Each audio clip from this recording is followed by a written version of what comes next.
कभी सोचा है कि कुछ लोग इतनी आसानी से कुछ भी कैसे बेच लेते हैं? असल में कोई जादू नहीं है, यह है मनोविज्ञान। बेचना प्रोडक्ट्स के बारे में उतना नहीं है जितना कि इंसानी दिमाग को समझने के बारे में है।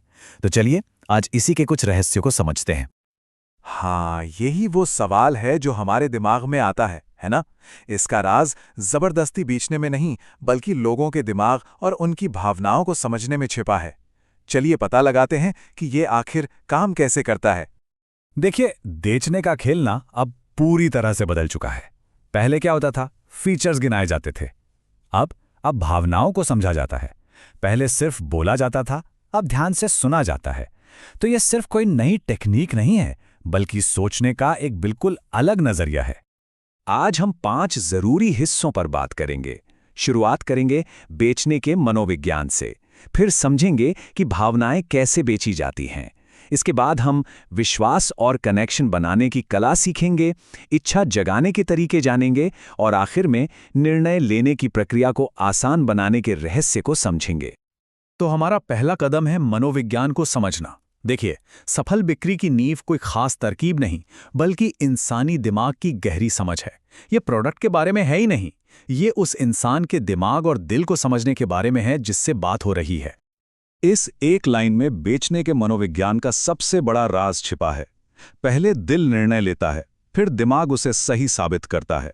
इसका मतलब है ज्यादातर फैसले भावनाओं के आधार पर लिए जाते हैं। लॉजिक और तर्क तो हम बाद में उसे सही ठहराने के लिए ढूंढते हैं। अगर किसी के दिल तक पहुंच गए तो दिमाग खुद ही साथ आ जाएगा। तो अगर दिल फैसले लेता है तो सवाल ये उठता है कि असल में बेचा क्या जा रहा है, कोई प्रोडक्ट या कुछ और? चलिए उन असली भावनात्मक वजहों को समझते हैं जिनके कारण लोग कोई चीज खरीदते हैं। हर खरीदारी के पीछे एक गहरी भावना छिपी होती है। जरा सोचिए, क्या कोई सिर्फ एक कार खरीदता है? नहीं, वो असल में गर्व और सुरक्षा का एहसास खरीदता है। क्या कोई सिर्फ एक फोन खरीदता है? नहीं, वो आत्मविश्वास और एक खास स्टेटस खरीदता है। और परफ्यूम, वो तो आकर्षण का एहसास है। तो सबसे जरूरी बात क्या निकल कर आती है? अपने प्रोडक्ट को सिर्फ उसके फीचर से नहीं, बल्कि एक गहरी भावना से जोड़ना।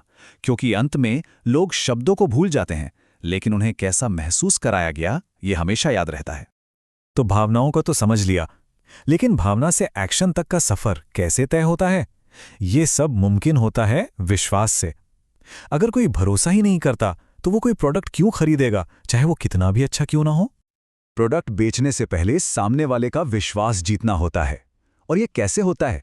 प्रामाणिक बनकर, यानी जो है वही दिखाकर, कम बोलकर और ज्यादा सुनकर, और अपने शब्दों और कामों में एक जैसा रहकर। जब किसी को लगता है कि आप सच में उनकी मदद करना चाहते हैं, तो विश्वास अपने आप बन जाता है। मिररिंग एक बड़ी ही शक्तिशाली मनोवैज्ञानिक टेक्निक है। इसका मतलब है सामने वाले की टोन, स्पीड या जेस्चर को बहुत हल्के से कॉपी करना। ये कोई नकल नहीं है, बल्कि एक तरह से साइकोलॉजिकल रिदम मैचिंग है, जो दूसरे व्यक्ति को सहज महसूस कराती है। और इसका असर कितना होता है? रिसर्च दिखाती है कि जो सेल्स पर्सन अपने ग्राहक की बॉडी लैंग्वेज को हल्का सा मिरर करते हैं, उनकी सेल्स 20 से 25% तक बढ़ सकती है। यह दिखाता है कि एक अनकहा कनेक्शन कितना शक्तिशाली हो सकता है। अब हम मनाने के अगले स्तर पर चलते हैं, मतलब एक साधारण जरूरत को एक शक्तिशाली इच्छा में बदलना। अब ये स्लाइड बहुत दिलचस्प है।